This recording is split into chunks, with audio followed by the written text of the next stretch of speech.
ప్రభుత్వం మారంగలోనే మేము సమర్పించింది పొరపాటు, అలాంటివేమీ జరగలేదని చెబుతున్నారంటే ఇది ఎంత శోధ్యంగా ఉంది, ఎంత అన్యాయంగా ఉంది. ఇది నేను మళ్ళీ ఉటంకిస్తున్నాను, వైఎస్ఆర్ కాంగ్రెస్ పార్టీకి తెలుగుదేశం పార్టీకి సంబంధించిన సమస్య కాదు ప్రజలారా.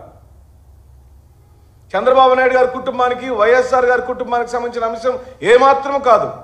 ఇంకా పైగా చెప్పాలంటే రామోజీరావు గారి కుటుంబానికి, రాజశేఖర రెడ్డి గారి కుటుంబానికి సంబంధించిన అంశం ఏమాత్రం కాదు. ఇది కేవలం చందాదారులకు, రామోజీ చిట్ ఫండ్స్కు సంబంధించిన సమస్య. చందాదారులు అంటే మన ప్రజలే కదా, ఆ ప్రజల యొక్క ధనం, మాన ప్రాణాలని కాపాడుతారని ముఖ్యమంత్రి స్థాయిలోకి వచ్చిన మీరు ఈరోజు నా చందాదారులకు అన్యాయం జరుగుతున్నప్పుడు, ఆ చందాదారులే ఫిర్యాదు చేసినప్పుడు, మేము అడిగినప్పుడల్లా మాకు డబ్బులు ఇవ్వలేదని అడుగుతున్నప్పుడు మీకు బాధ్యత లేదా ముఖ్యమంత్రి గారు? మీరు దీనికి సంబంధికులు కాదా? అక్రమాలు జరగలేదని మీరు ఒప్పుకుంటే చందాదారులకు అన్యాయం చేసినట్టే కదా. ప్రజలకు సంబంధించిన చందాలను దాచిపెట్టి వడ్డీ రూపంలో చెల్లించాల్సిన మార్గదర్శి చిట్ ఫండ్స్ పూర్తిగా ఆర్బీఐ చట్టాలను ఉల్లంఘించింది, అది సుస్పష్టమైంది. మరి ఈరోజు ఎందుకు ఉల్లంఘించలేదు? పొరపాటైంది, అది సక్రమంగానే చేస్తుందని మన ప్రభుత్వం అనగా తెలుగుదేశం పార్టీ ప్రభుత్వం, కూటమి ప్రభుత్వం, జనసేన పార్టీ, బీజేపీలు ముగ్గురు సంయుక్తంగా ఈ రోజున రామోజీ సంస్థలకు ఈ విధమైన క్లీన్ చిట్ ఇవ్వటాన్ని, అఫిడవిట్ దాఖలు చేయటాన్ని పూర్తిగా ఖండిస్తూ, లొసుకులు ఉన్నాయని మనమే చెప్తాం. 2023లో ఫిర్యాదు వచ్చినప్పుడు ఆ ఫిర్యాదుని సక్రమంగా దర్యాప్తు చేయమని మా సిఐడి ఆనాటి వైఎస్ఆర్ జగన్మోహన్ రెడ్డి గారి ప్రభుత్వం ఆదేశించడం, ఆ దర్యాప్తులో పూర్తిగా అన్యాయం జరిగింది చందాదారులకని, చట్టాలను ఉల్లంఘించారని వారి దర్యాప్తులో చెప్పడం జరిగింది. ఈరోజేమో మనం ప్రభుత్వంలోకి అధికారులకు రావడంతోనే ఒక ప్రభుత్వాన్ని నడుపుతున్న ముఖ్యమంత్రి గారు కేసుల్ని నిర్వీర్యం చేయాలనుకోవటం ఎంతవరకు ధర్మం అని చెప్పి అడుగుతుంది వైఎస్ఆర్ కాంగ్రెస్ పార్టీ. ఇది మీ వ్యక్తిగత కార్యక్రమం కాదని కూడా మనం చేస్తుంది. ఎందుకు సంస్థలను నిర్వీర్యం చేస్తున్నారు, వ్యవస్థలను నిర్వీర్యం చేస్తున్నారు? సిఐడి లాంటి సంస్థ కూడా ఈ విధంగా అధికార దుర్వినియోగానికి పాల్పడితే, ఫ్లైట్ ఫిరాయిస్తే, అన్యాయం జరిగినా సరే జరగలేదని చెప్పంటే ఇది ఏమాత్రం సమంజసం కాదని సుమారుగా 1000 కోట్ల రూపాయలకు సంబంధించిన రామోజీ సంస్థకు సంబంధించిన చిట్ ఫండ్స్కి సంబంధించిన మార్గదర్శి చిట్ ఫండ్స్కి సంబంధించిన డబ్బులను ప్రభుత్వం జప్తు చేస్తే ఆ జప్తుని ఈ రోజున మనం విడిపించేశాం. బ్రహ్మాండంగా అధికార దుర్వినియోగం చేసేసాం.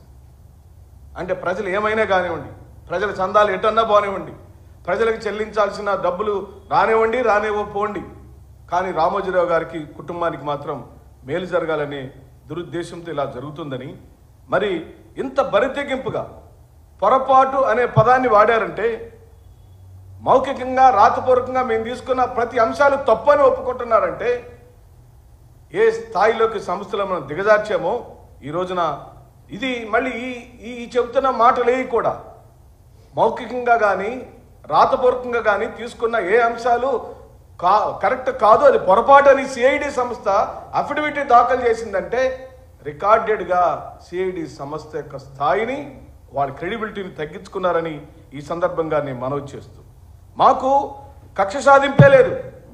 ఎందుకు ఉండాలి? నీకు నాకు వ్యక్తిగతంగా రామోజీరావు గారి కుటుంబానికి, రామోజీరావు గారి సంస్థలకు, జగన్మోహన్ రెడ్డి గారి కుటుంబానికి, జగన్మోహన్ రెడ్డి గారి సంస్థలకు ఏం పోటీ ఉంది?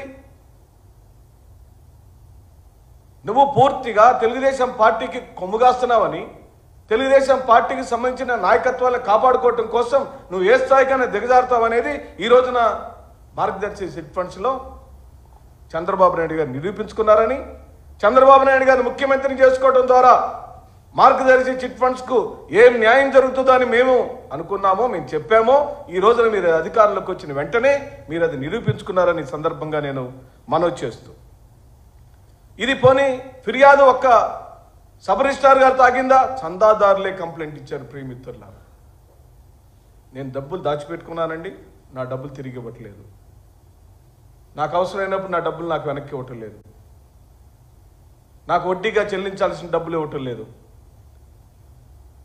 నన్ను షూరిటీల పేరుతో పదే పదే ఇబ్బంది పెడుతున్నారని వాళ్ళు ఇచ్చిన వాంగ్మూలాలని ఆనాడు రికార్డ్ చేసింది సిఐడి.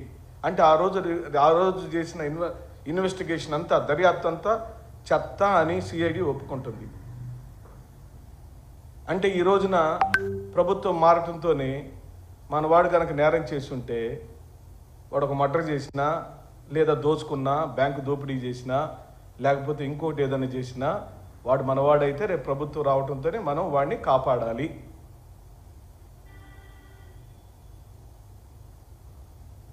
ఈనాడు పత్రిక ఏ ఒక్క రోజైనా జగన్మోహన్ రెడ్డి గారు తీసుకొచ్చిన పథకాలకు సంబంధించి ఒక్క పథకం మీదైనా, ప్రియమిత్రులారా, ఇది వ్యక్తిగతమైన కార్యక్రమం కాదు, ఒక రాజ్యాంగబద్ధంగా ప్రజలచే ఎన్నుకోబడిన ప్రజా ముఖ్యమంత్రి చేసిన పథకాలలో ఒక్క పథకం గురించి అయినా శ్రీ వైఎస్ జగన్మోహన్ రెడ్డి గారు తన పరిపాలనలో ఈ మంచి పని చేశాడని ఏ ఒక్క రోజైనా రాసిందా? ఏ రోజు పేపర్ తీసి చూసినా మనకి కనపడేది కేవలం జగన్మోహన్ రెడ్డి గారి యొక్క వ్యతిరేక వార్తల పరంపరే. ఆయన అధికారంలో ఉన్న వ్యతిరేకత రాస్తారు, ఆయన దిగిపోయిన వ్యతిరేకత రాస్తారు. ఎందుకంటే జగన్మోహన్ రెడ్డి గారు రాజకీయాల్లోనే ఉండటానికి వీల్లేదు. జగన్మోహన్ రెడ్డి గారి వ్యక్తిత్వం హననం జరిగిపోవాలి, జగన్మోహన్ రెడ్డి గారు పారిపోవాలి, జగన్మోహన్ రెడ్డి గారు ప్రజల్లో ఉండటానికి వీల్లేదు, జగన్మోహన్ రెడ్డి సమస్యల మీద రావడానికి వీల్లేదు. జగన్మోహన్ రెడ్డి అనే 2009 వైఎస్ఆర్ గారు చనిపోయిన రోజు నుండి 2009 సెప్టెంబర్ మాసం నుండి ఈ రోజు వరకు, ఈ రోజు దినపత్రిక చూసినా వైఎస్ జగన్మోహన్ రెడ్డి గారి పేరు లేని వార్త ఈనాడు తదితర సంస్థల్లో ఉండదు. ఎందుకు అనంటే మనవాడే ఉండాలి ముఖ్యమంత్రిగా. మనవాడు ఉంటేనే మన అక్రమాలను కాపాడుతాడు, మనవాడు ఉంటేనే మన సమస్యలు బాగుంటాయి, మనవాడు ఉంటేనే మనం బాగా ఎదుగుతాం, మనవాడు ఉంటేనే మన ఎందుకు అందరం కదా, రాజ్యం అంటే అందరు కదా, రాజ్యం అంటే మనందరం కదా, రాజ్యం అంటే మనందరి కోసం కదా ముఖ్యమంత్రి, రాజ్యం అంటే మనలో ఒకడు కదా ముఖ్యమంత్రి, రాజ్యం అంటే ఆ రాజ్యంలో నాకు కూడా రక్షణ ఉందని ప్రతి సామాన్యుడు ఫీల్ అవ్వాలి కదా. ఇది పూర్తిగా బరి తెగింపు రాజకీయాలుగా మేము భావిస్తాం.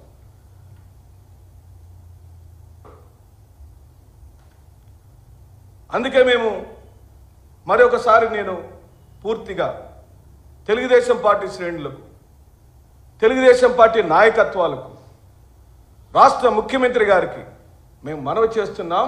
ఇది మీ వ్యక్తిగత సమస్య కాదు.